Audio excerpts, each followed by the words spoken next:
السلام علیکم ورحمۃ اللہ وبرکاتہ۔ دوستو کیسے ہو؟ امید ہے کہ آپ سب خیریت سے ہوں گے۔ اللہ آپ کو ہمیشہ خوش و خرم رکھے۔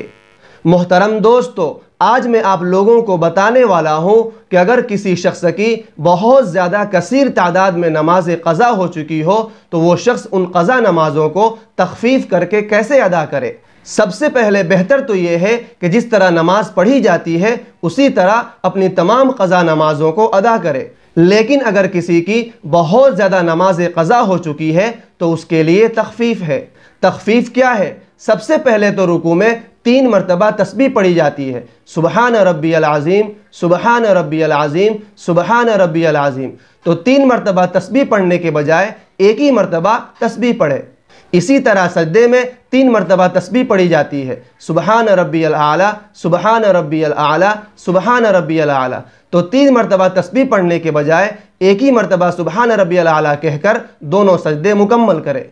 اسی طرح اگر کسی کی بہت زیادہ نماز قضا ہے اور وہ 3 رکعت والی یا 4 رکعت والی قضا نماز پڑھ رہا ہے تو ان میں تیسری اور چوتھی رکعت میں یعنی ظہر، عصر اور عشاء کی تیسری اور چوتھی رکعت میں سورہ فاتحہ پڑھی جاتی ہے۔ تو اس میں یہ تخفیف ہے کہ سورہ فاتحہ کی جگہ 3 مرتبہ سبحان اللہ پڑھیں گے، سبحان اللہ، سبحان اللہ، سبحان اللہ، یہ پڑھ کر رکوع میں چلے جائیں گے۔ اسی طرح قاعدہ اخیرہ میں التحیات پڑھنے کے بعد دونوں درود اور دعائے معصورہ کی جگہ صرف اتنا پڑھ لے، اللہم صلی علی محمد وعلی آلہ، پوری درود پاک اور دعا پڑھنے کی ضرورت نہیں ہے۔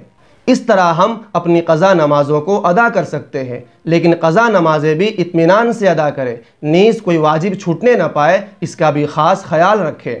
ثنا پڑھنا، سورہ فاتحہ پڑھنا، رکوع سجدے کی تسبیحات 3 مرتبہ یا اس سے زائد پڑھنا، التحیات کے بعد درود شریف اور دعائے معصورہ پڑھنا، یہ سب سنت اور مستحب درجے کی چیزیں ہیں، ان میں تخفیف کر سکتے ہیں اور اللہ تعالیٰ کی بارگاہ میں معافی بھی طلب کریں گے، کیونکہ نمازیں جو قضا کی ہے ان کا گناہ ہے، تو گناہوں پر اللہ سے معافی مانگنا اور سچی توبہ کرنا لازم ہے۔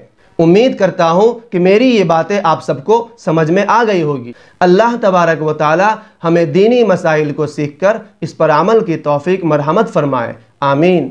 اگر آپ کو اس ویڈیو میں یا اس چینل میں کوئی خامی یا کمزوری نظر آئے تو ہمیں کمنٹ کر کے ضرور آگاہ فرمائیں، آپ کا بہت شکریہ ہوگا، اور آپ کے ہر مشورے، ہر کمنٹ اور ہر سوال کا بے صبری سے انتظار ہوگا۔